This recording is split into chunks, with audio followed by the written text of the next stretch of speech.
Good morning, I'm Joe Fryer. And I'm Savannah Sellers. Right now on Morning News Now, surprise shakeup. The January 6th committee adding a last-minute unexpected hearing today. The committee is promising big revelations from a witness, what we know this morning about who that person is, and the big questions yet to be answered. Disturbing discovery breaking overnight. Dozens of migrants found dead in a truck in Texas, where the heat reached temperatures of over 100 degrees. Rescuers say there were stacks of bodies inside, how the discovery was made, and what we learned overnight about the survivors. Under pressure, allies pushing the Biden White House to respond to the Supreme Court's decision to overturn Roe v. Wade. Now the administration says it's ready to go to the mat for abortion rights. We will do everything within our power as an administration through the executive branch to ensure that women have access to the medication they need and that they will have freedom of travel and that travel should be unrestricted. What we've learned about their plan ahead of the midterm elections. And comeback on the court. Serena Williams makes her long-awaited return on one of the tennis world's biggest stages. But getting back in the swing of things could be a tall order. The major challenges she's facing as she sets her sight on history. Lots of people are certainly excited to see her there. Yes, a little bit later this morning. Yeah, Big exactly. News. Yeah, we'll bring you that in a little while. We begin, though, this morning with what we know so far about that surprise January 6th hearing happening this afternoon in Washington. The House panel investigating the Capitol attack called the last-minute hearing yesterday. The committee says it will present newly obtained evidence and testimony from Cassidy Hutchinson, a former top aide to Trump's chief of staff, Mark Meadows. There's a lot of anticipation for today's hearings because committee members had previously said the next hearing would take place in mid-July after lawmakers returned from the holiday recess. So far, the committee has held 5 public hearings laying out the findings from its year-long investigation into the attack on the Capitol. This new development comes as Washington also responds to the Supreme Court ruling on Friday overturning Roe v. Wade. Democrats are working to try to protect abortion rights across America, and they're pushing the Biden White House to do more to help them. We're going to dig into both of these major stories this morning, starting with NBC News Capitol Hill correspondent Ali Raffa. Ali, good morning to you. So let's start with the January 6th hearing. What do we know about it, and what can you tell us about Cassidy Hutchinson and what we might hear from her today? Well, Joe and Savannah, as you said, this star witness that we're going to hear from starting at 1 p.m. is Cassidy Hutchinson. And you played at the top there some clips that we've already seen of her in pre-recorded testimony clips that have played in past January 6th committee hearings, where she really laid out some jarring revelations. She is the witness who talked about those House GOP lawmakers that requested presidential pardons after January 6th. She also talked about how White House aides and Secret Service warned former President Trump and his inner circle that events on January 6th could turn violent. So we know she was very close to the inner workings of what was going on January 6th. We know she was at the rally on the Ellipse with the former president on January 6th. She was in the Oval Office and in and around all of these meetings. She's also talked about how she actually witnessed former White House Chief of Staff Mark Meadows incinerate documents after he had some of these meetings. He, of course, has refused to comply with subpoenas that the committee has sent him. And so this is really the closest the committee is getting to what Mark Meadows knows.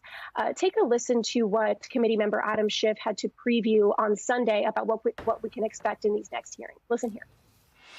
Well, the next couple of hearings will cover the run-up to January 6th, the marshaling of this mob that appeared on the mall that day and attacked the Capitol, and then the final hearing will cover what the president was doing and, more importantly, what he was not doing as we were being attacked. In those hours on January 6th itself. Exactly. Yeah. Basically, the president's flagrant dereliction of duty while the Capitol was being attacked. Joe and Savannah, what we don't know is quite what the urgency was in scheduling this meeting. As you mentioned at the top there, the committee had said that they were going to reconvene around the second week of July. And so with such a crazy news cycle going on, obviously the overturning of Roe versus Wade, so much news surrounding just in D.C., these hearings, it begs the question, why would they bring Cassidy Hutchinson to speak so quickly with 24 hours notice to TV networks? Also, these committee members were in recess, some of them, going back to their homes back on the West Coast. So that's something we're still trying to figure out perhaps, there will be a revelation in today's hearing. And answers will come in just a few hours. We know there's a lot of work behind the scenes. Quickly, do we know who else the committee hopes to interview as part of the investigation? So there are a couple more people who could offer the committee a lot more info that we would technically hear in these next hearings coming up in July. We know that they met with that documentarian that was around former President Trump in the weeks and months before January 6th. They met with him behind closed doors last week. We also know that they're still trying to meet with Ginny Thomas, Justice Clarence Thomas's wife. And so there's a couple more revelations that could be learned from these people who have been really on the committee's bucket list, and now they're slowly checking off one by one. All right, Ali Rafa, thank you so much. Now, today's surprise hearing is happening just as we're learning the Justice Department has carried out search warrants on two of Trump's legal allies who were the focus of last week's January 6th committee hearings. John Eastman, Trump's election attorney who urged Mike Pence to overturn the results of the 2020 election, had his phone seized by federal agents last week, according to a court filing made yesterday. That follows last week's search of Jeffrey Clark's home by federal agents. Now, Clark was Trump's choice to lead the Justice Department after Attorney General Bill Barr resigned. Let's bring in MSNBC contributor Chuck Rosenberg now for more on all this. He's a former U.S. attorney and senior FBI official. Chuck, always great to have you with us. Thanks for your time. So what do you think these searches by the Justice Department mean here for the House investigation into the attack on the Capitol? How significant of a development is it that those steps were taken? Well, it's certainly a significant development, Savannah. I don't know that it means very much for the House investigation. Let me explain. The Department of Justice is conducting its own separate criminal investigation. And so they're issuing grand jury subpoenas and executing search warrants like you just described, including of Mr. Eastman's phone. When the Department of Justice does something like that, first they have to go to a judge, a federal judge, and ask her for permission to execute the warrant. And if she signs the warrant, they can go ahead and seize the phone. That seems to have happened. Second, Savannah, when the Department of Justice is conducting a grand jury investigation, by law, by rule, it has to keep the information it obtains during that investigation secret, revealing it only in court or at trial or some official proceeding. So the Department of Justice can't give information to the House. This is a one-way street. If the Department of Justice wants information from the House, it can ask for it, and it should, and the House should provide it.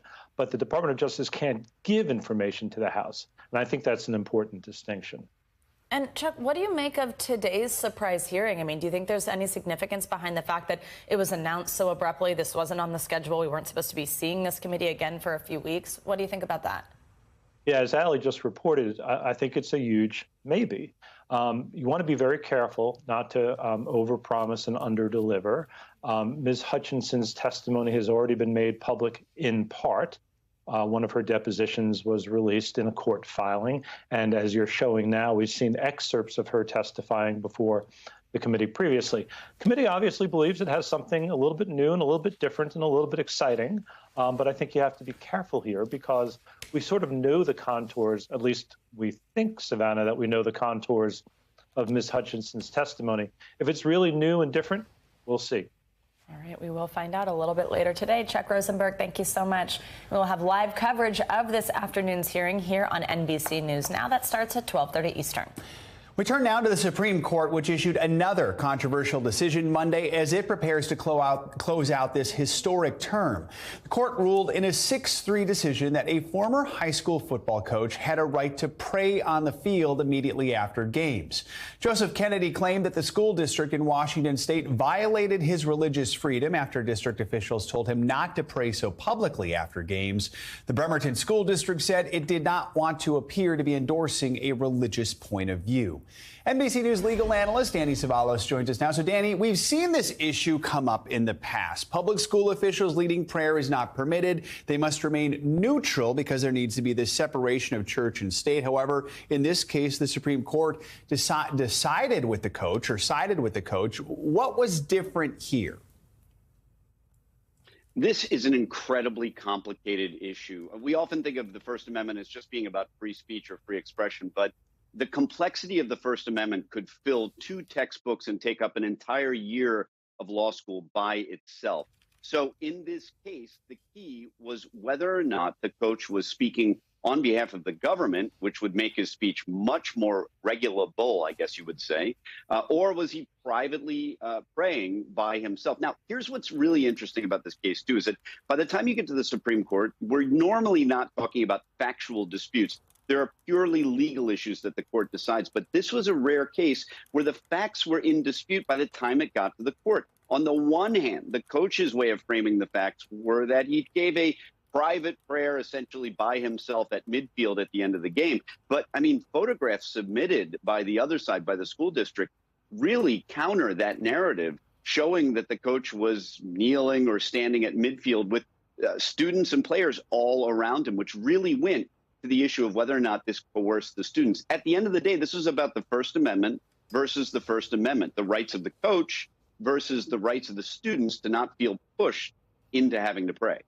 Let's talk about Friday's big decision, the battle over Roe versus Wade. It's now shifting to legal fights within each state. A judge in New Orleans temporarily blocked the state's trigger law ban on abortion after abortion rights activists challenged it there. Help us understand, what was their argument?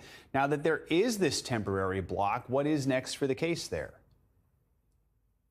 Yeah, these injunctions or temporary relief are just that. They're really just a court stepping in and saying, okay, let's just maintain the status quo. Let's hit the pause button while we figure out this case on the merits. It doesn't necessarily mean a particular party is going to win. In this case, the challenge to the law is not based on Roe v. Wade. Instead, it's based on constitutional vagueness. In other words, a law is constitutionally vague and therefore no good if it doesn't specify what exactly is prohibited.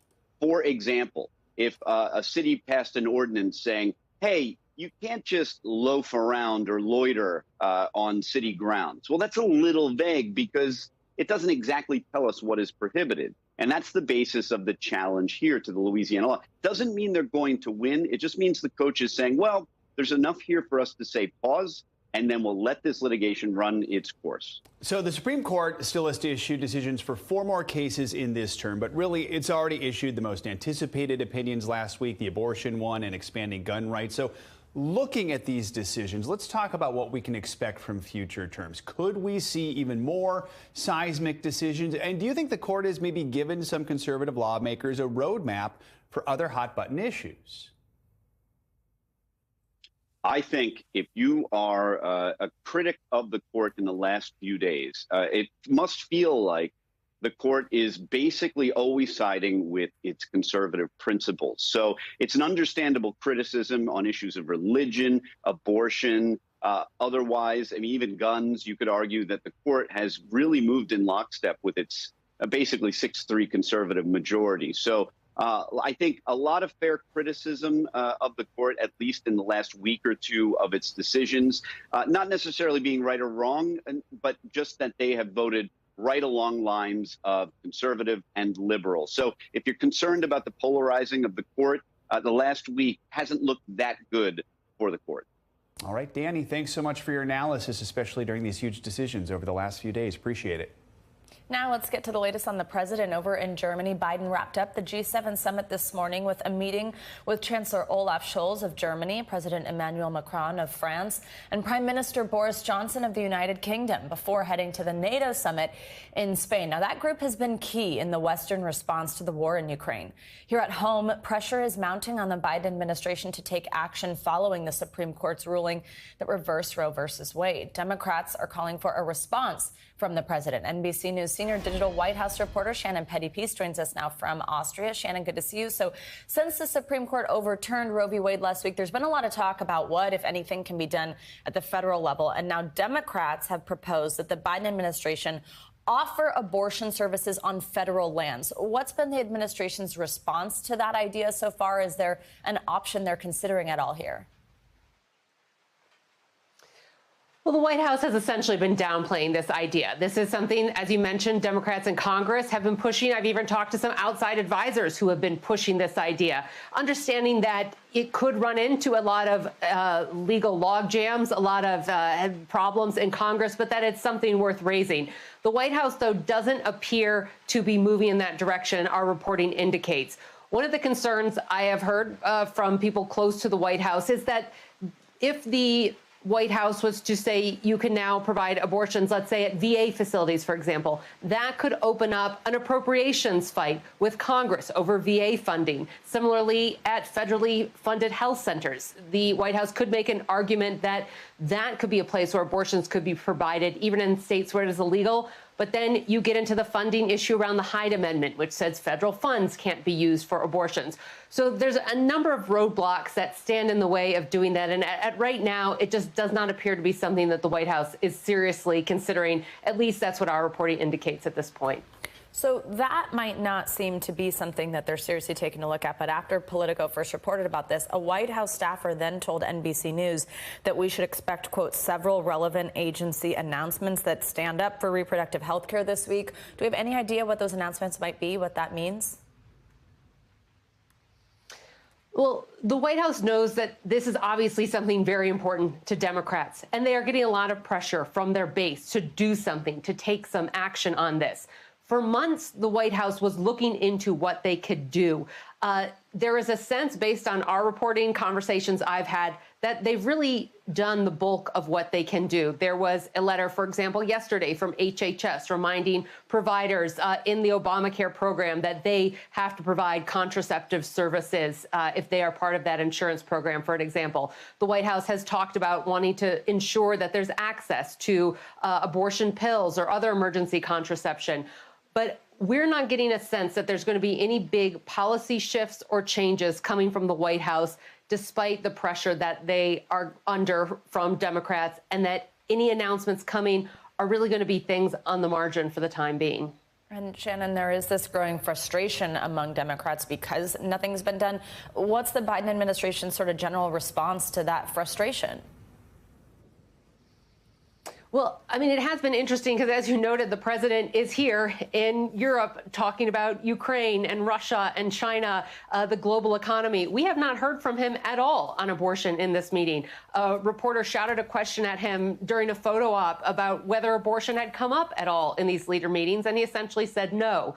There will be a press conference on Thursday. I am willing to bet that that issue will be raised by the reporters who are in the room. So that will really be the president's first chance to respond in recent days to everything that's unfolding back home while he's been focused on the foreign policy issues at hand here in Europe. All right, Shannon Pettypiece, thanks so much. Now to a disturbing discovery in Texas. More than 40 migrants were found dead in the back of a tractor trailer outside of San Antonio. Police say someone who was working nearby heard a cry for help and called police. 16 people, including 4 children, are hospitalized this morning. They're being treated for heat stroke and dehydration. Temperatures in San Antonio climbed to more than 100 degrees yesterday, and police say there was no water or air conditioning in that truck. So the plight of migrants seeking refuge is always a humanitarian crisis, but tonight we are dealing with a horrific human tragedy. The Department of Homeland Security is investigating. So far, 3 people have been taken into custody, and police say it's unclear, though, whether they are connected to this incident. British socialite Ghislaine Maxwell is set to be sentenced today for her sex trafficking conviction in connection with the abuse of underage girls by late financier Jeffrey Epstein. Today's sentencing in a Manhattan courtroom comes nearly 2 years after Maxwell's arrest, capping off a high-profile case that stretched across several countries with allegations dating back decades. NBC News correspondent for investigations Tom Winter joins us now from outside the federal courthouse here in New York ahead of today's sentencing. Hey, Tom, good morning. So it's been about 6 months now since Maxwell's conviction, and as we just mentioned, there was a whole lot of drama leading up to that. Remind us, though, exactly what charges she was convicted on and what can we expect from today's sentencing? Right, so it's a total of 3 charges that she'll face sentencing on today, including sex trafficking, the most serious one, as well as conspiracy, and then also transporting a minor across state lines for the purposes of illegal sex. And so those are the 3 things that she's facing today. It starts at 11 a.m. We expect it to last about 2 hours. 6 victims will provide their victim impact statements this morning. They've already provided some of those in written form. They're very graphic, very detailed, talks about the types of substance abuse issues, psychological issues that they've had at the hands of Ghislaine Maxwell in the years following their abuse. In one particular submission, Savannah, one of the victims submits photos from a hospital stay 2 times after she tried to commit suicide. She has pictures of those in her submission. It promises to be a very heavy morning. Absolutely. Now, Maxwell's attorneys are requesting a lenient sentence, about 5 years in prison, and they say she's been a positive influence on other jail inmates. They've also said Maxwell shouldn't be sentenced as a, quote, proxy for Jeffrey Epstein. Tell us more about all that and how federal prosecutors are responding. What do you expect to see? Well, what you just keyed in on there, the idea of her being sentenced as a proxy for Jeffrey Epstein, who, of course, was charged with and believed to have committed most of the abuse here. That's something that they've been harping on throughout the entirety of the trial, and again here at their sentencing submission, as well as the conditions that she's been under while she's been detained leading up to this trial and since then. But prosecutors say, look, this is somebody who groomed and brought these women to Jeffrey Epstein to be sexually abused. As a result, they're asking for what amounts to, or is actually, a life sentence. She's 60 years old. They're asking for 30 to 55 years. So it amounts to a life sentence. The probation department, they suggest 20 years, Maxwell's attorneys are calling for approximately those 5 years. Probably not going to get 55, but certainly not going to get 5 either. That's at least what legal experts expect. And Tom, Maxwell was placed on suicide watch last week. What can you tell us about that, and do you expect that that's going to impact the hearing today at all? Right, Savannah. So this came up on Friday. Apparently, she emailed the Inspector General for the Bureau of Prisons, which runs the facility where she's being housed in Brooklyn, New York, saying that she felt that staff members might be threatening her health. And a psychologist questioned her and couldn't seem to get to the reason why Maxwell came up with that conclusion. They had some concerns that perhaps she was looking to be in a jail cell by herself leading up to today's sentence, which, of course, as I mentioned, carries the potential for a significant amount of jail time. They were concerned about her ability to harm herself. So that's what happened. There was some back and forth over the weekend. At one point, even her defense suggesting that today's sentencing could be delayed because Maxwell didn't have proper access to her legal materials. Turns out she was able to get that access. So we do anticipate starting on time at 11 a.m. this morning. All right, Tom Winter, know you'll be watching for us. Thanks so much. Time to get a check on your morning news now weather. And Michelle Grossman is here with us in studio. Hi, Michelle. Good morning. Good morning to you both. And we're relatively quiet this week, which is nice. I know we haven't said that in a long time. Yeah, I haven't done in a minute. I know. But we are watching a few things. We're watching some wet weather down in the south. We have a stationary boundary that's sort of parked, if not across the area. We're going to see this over the next couple of days. So we're seeing some wet weather from the south central states into the southeast, up into the Carolinas, also the southwest. We do have some monsoon moisture in the southwest. So this is a setup here. We do have days of stormy weather in the Gulf and also parts of Texas. We're looking at a slow-moving front from Texas to North Carolina. So disorganized showers and storms. We could see some heavy downpours as well, leading to some flash flooding. And then as we go throughout tomorrow, we have an area of low pressure in the Gulf. This could take on some tropical characteristics. Either way, it's going to enhance some rain in parts of eastern Texas. So we could see up to 5 inches of rain over the next several days. And we're looking at scattered storms continuing for parts of the Gulf Coast states. Your rainfall forecast as we go throughout Wednesday, you could see pockets of heavier rain with those heavier downpours. So 2 to 3 inches in parts of the southeast into the Carolinas. Now, this is a development zone, that area of low pressure I was talking about. Again, it could take on some characteristics. It's going to take a little while. It's in really warm water. So we're looking at bath-like water temperatures in the 80s, and this certainly could help to enhance it. We're going to be watching this slowly over the next days. Now, the tropics are starting to heat up. We haven't talked about the tropics. Started on June 1st, the season did, and it's starting to become a little more active. So we're looking at that first area of low pressure I talked about in the Gulf Coast states. Then we have a second area of low pressure. This is the next potential storm, tropical storm. That would be Bonnie. It's about 400 miles southeast of the Windward Islands. So we do expect it to impact the Windward Islands today, and then eventually into Venezuela. So here is the latest on it. It's called Potential Tropical Cyclone 2. I know that's a big name. It's a super big catchy. Name. Yeah, kind of sticks to it, rolls off the tongue. You know what I mean? But it really is just a way to track this. It's a way to track this system. But notice the winds are at 40 miles per hour. So that is tropical storm force winds. We're just not seeing that area of circulation close. We do expect that today. So it probably will become Bonnie, which is a little easier to say later on today. We'll call it PTC2 for now. All right. I like it. Yeah, an abbreviation. All right, thanks, Michelle. You just look like sunshine. This is so fun. Great to have you with us. All right, coming up, a Russian missile strike on a mall in Ukraine. What Russia is saying about the attack as global reaction pours in next.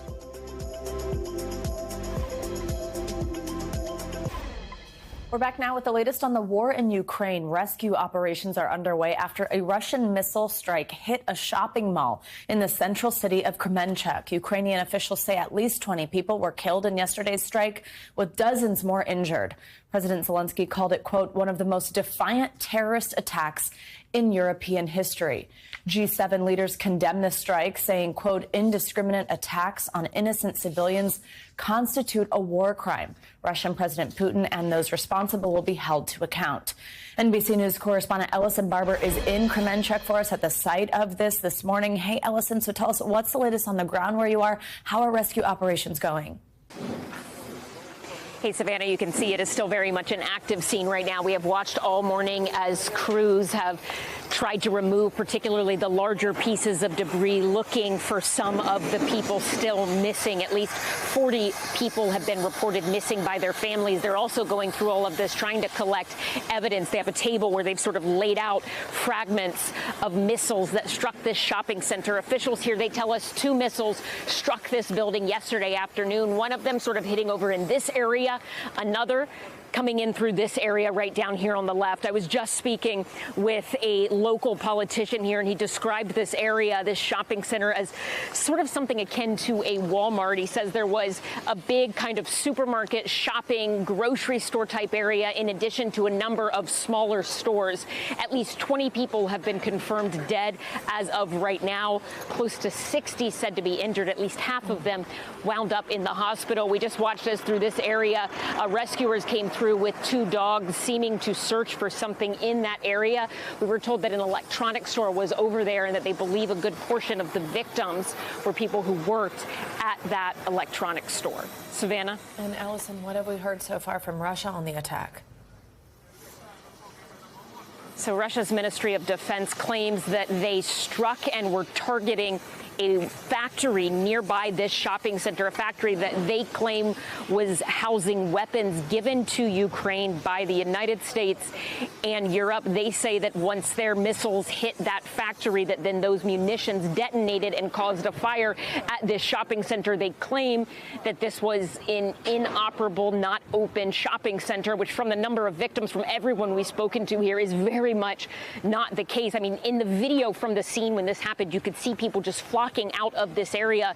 The local sort of congressman, if you will, for this city, he told me that all of the victims, as far as they know right now, are civilians. He claims that there is a factory kind of on the other side of the shopping center here, but he says it is a factory that used to just kind of do construction to help build roadways. He is adamant that there was no sort of military operations going on in this area. President Zelensky, he has said the same. He said at the time of this attack, there were around 1,000 civilians inside this shopping center. He says they were just trying to live a normal life when literally the walls around them started to collapse and the entire building became engulfed in flames. To give you a sense of how on edge things still are here, how very much active this scene still is, a couple of hours ago, we watched as all of the rescue workers stopped what they were doing and evacuated to the other side of the street.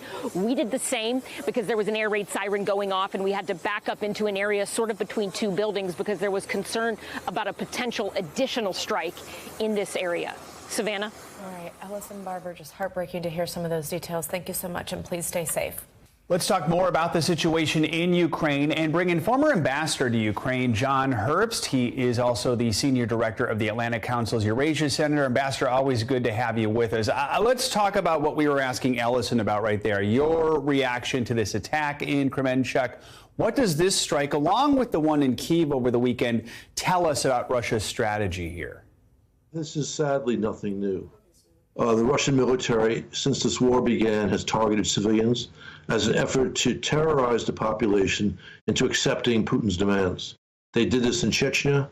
In the 90s, they've done it in Syria 5 or 6 years ago. So this is common Russian tactics. Very sad, a war of war crimes. President Zelensky has expressed concerns as of late about Western fatigue over the cost of this war, which, as we know, it's having a major impact on inflation around the world, including here in the U.S. Yesterday, G7 leaders said they would support Ukraine, quote, for as long as it takes. But then some wonder, with the midterms coming up here in the U.S., do you think the economic damage being done could force any sort of change in strategy, in support from the president, from U.S.? I don't expect it, but I understand why people worry about it. People don't understand that Putin's war on Ukraine is actually just a prelude to Putin attacking American interests, attacking our Baltic NATO allies. So if we help Russia lose in Ukraine, if we help Ukraine defeat Russia in Ukraine, stop Putin, we don't have to worry about Putin attacking our NATO allies. So this is sort of like the Cold War, where we spent tens, if not hundreds of billions a year defending ourselves against the Soviet Union, now against Russia, preventing a war, a hot war, against the United States. So this is an expense we need to take. It's the smart cost for our security and also for our prosperity. It would be good if the administration explained it in those clear terms, because that is what's at stake. So, Ambassador, we know NATO leaders are set to meet in Madrid over the next few days to discuss what's happening in Ukraine. Ahead of that, NATO's Secretary General announced plans to ramp up the alliance's defenses. Let's hear more of what he said. We will enhance our battle groups in the eastern part of the alliance up to brigade levels. We will transform the NATO response force and increase the number of our high readiness forces to well over 300,000. Together, this constitutes the biggest overhaul of our collective defense and deterrence since the Cold War.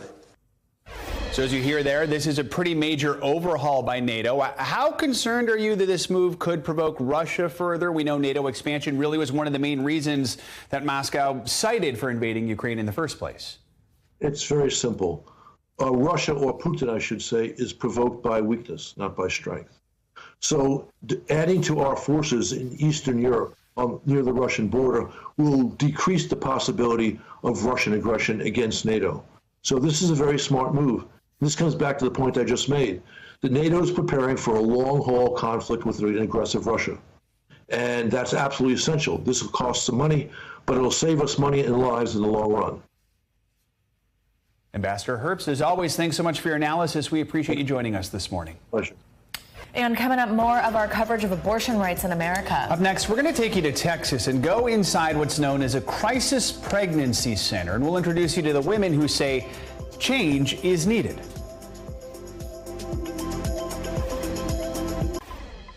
We're back with more on the debate over abortion rights in America and an inside look at so-called crisis pregnancy centers. The taxpayer-funded facilities say they offer services and information about abortion to women in need.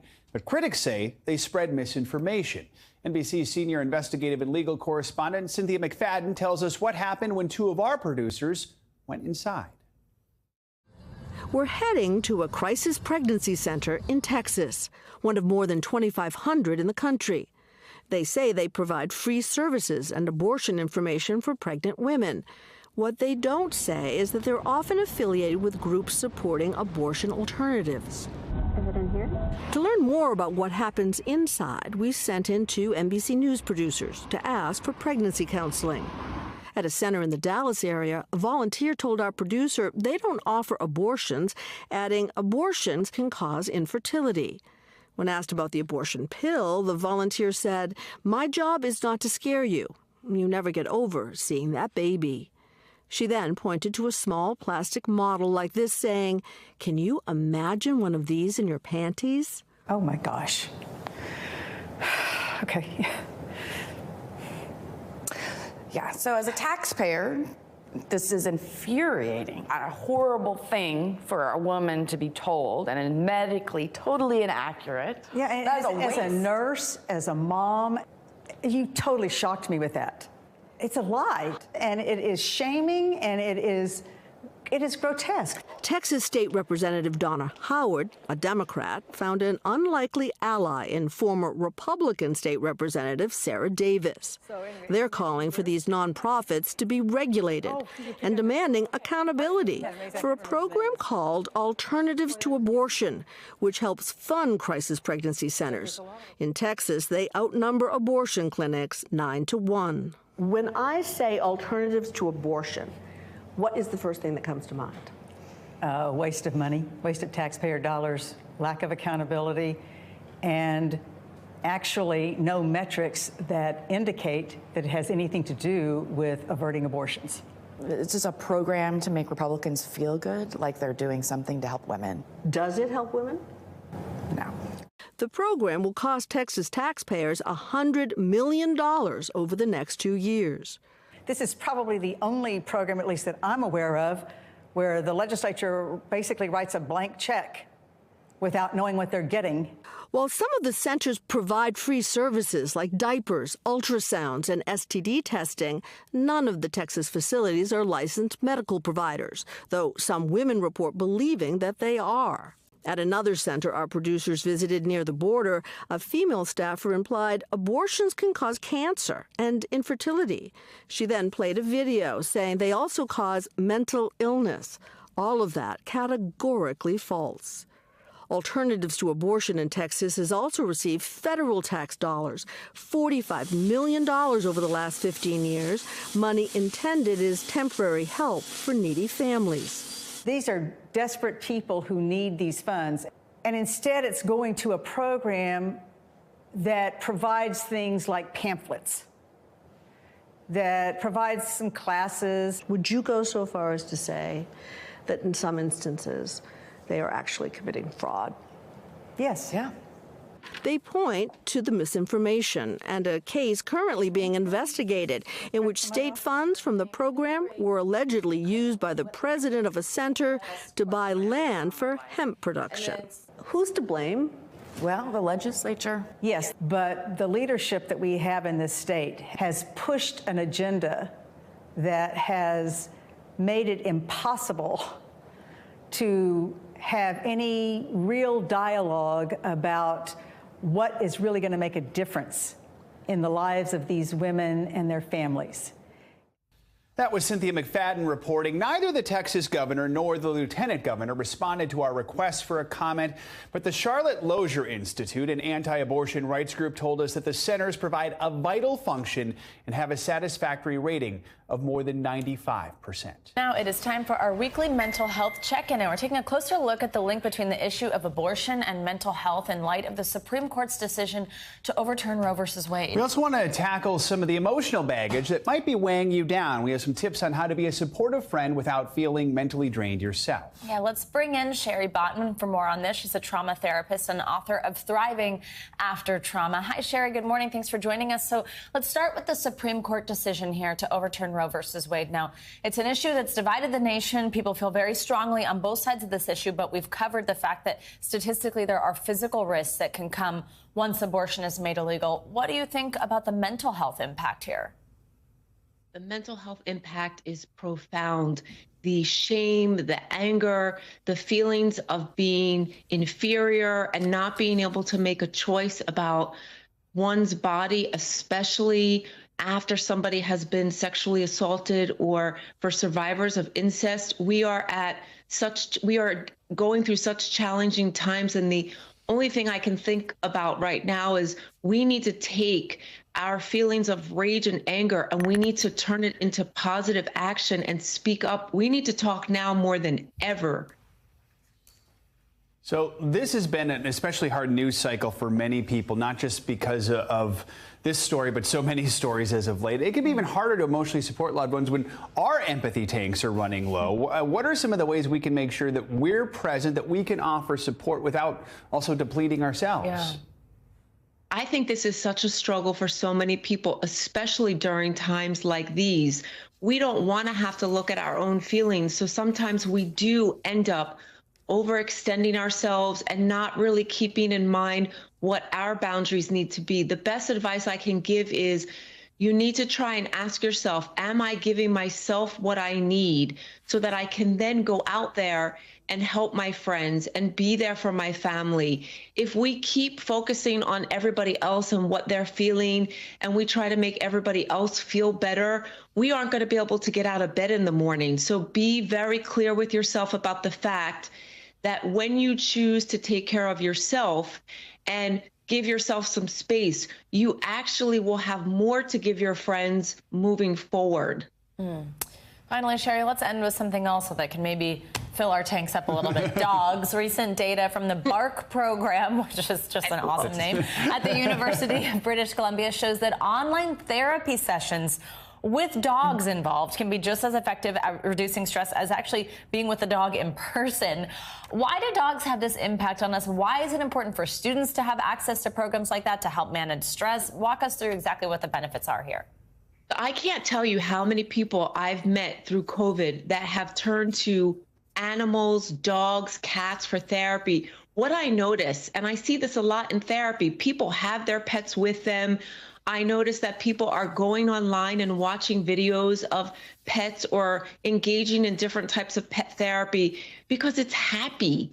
There's no sadness and anxiety and fear. Animals, especially dogs, if you think about it, if you're upset and you want to talk to somebody and there's nobody there, if you think about when you look at your dog, they are the best listeners. They will look at you with unconditional love. I can't tell you how many times I've watched clients sit in sessions and be next to their dogs. I just was talking to somebody yesterday he's a young guy, he's a teenager, and he told me, when I feel like I'm going to jump out of my skin, this is what I do. He pulled up his phone and he actually showed me videos of dogs.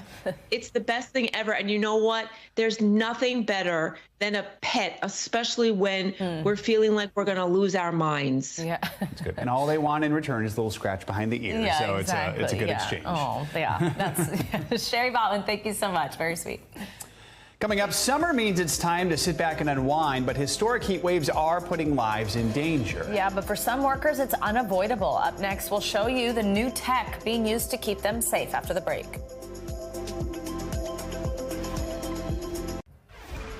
Back now with some financial headlines. It looks like Wall Street is on track for its worst quarter in 2 years. That's despite last week's gains. Yes, the NBC's Silvana Henao joins us with that and other big news this morning. Hey, Silvana.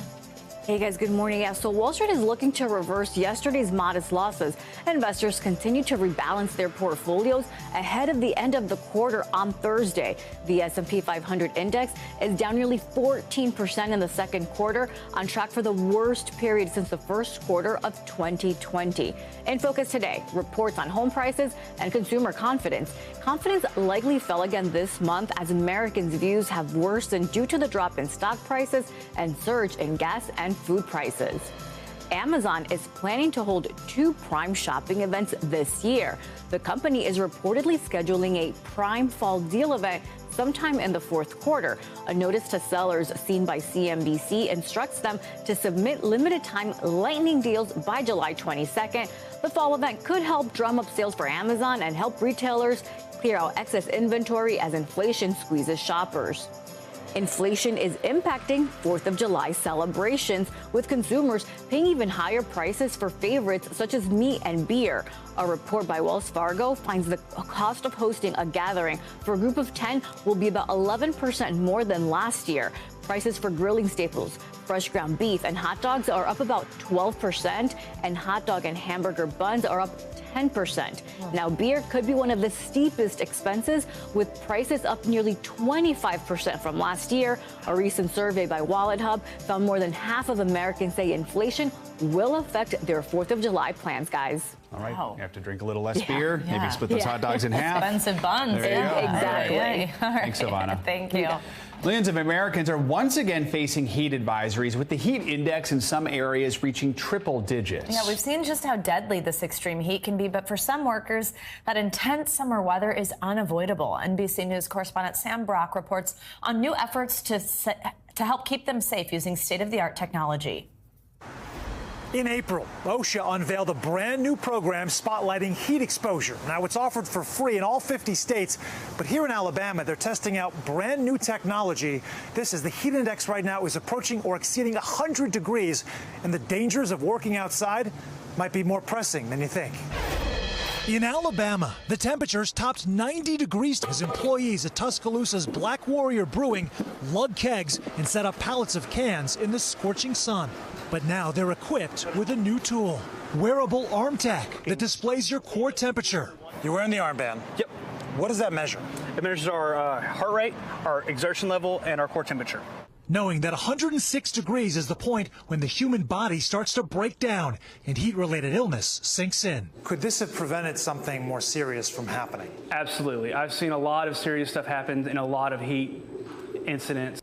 OSHA is the driving force behind a new program just unveiled in April for small to medium-sized businesses whose workers operate in a heat index of 80 degrees or higher. The federal agency reaches out to some businesses, but anyone can request an evaluation. So far, only companies in Alabama are test piloting the technology paid for by the state government.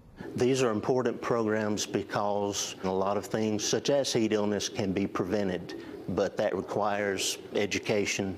Federal figures show, on average, 35 workers die every year from heat exposure, and there are some 2,700 reported cases of days away from work. The head brewer having to push pause when his core temperature broke 100. So if you want to kind of knock off for a bit, go inside and cool down. As those on the front lines of the heat are focusing on ways to fight back against a rising risk. This type of wearable technology is already being used in the armed services. And while Alabama might be the first state, it's certainly not going to be the last, as Georgia is also looking to test it out, too. In Tuscaloosa, Sam Brock, NBC News. He is one of the best-known names in Hollywood, but it turns out Chris Pratt doesn't like half of his name, the name Chris. In a recent interview on SiriusXM's Pop Culture Spotlight with Jessica Shaw, the Jurassic World star said he prefers to be called either Pratt or CP. He told the host that it feels weird to be called Chris. Regardless of what Pratt prefers to be called, his name, both the Chris part and the Pratt part, will still be in the headlines because he's starring in 3 major projects this summer. I wonder if any of it has to do with the fact that there's just all those famous Chris's. Lots of them. Chris Evans and Chris Pine and who else is there? I don't know. But Hemsworth, yeah, totally. Yeah, that's actually a good point. And I do feel like there's always like, which Chris is your favorite, which isn't fun when people do that to them. So that makes sense. Now it's just CP. Pratt. All right. Thanks, Joe. Yep. But that does it for this hour of Morning News Now. But the news continues right now.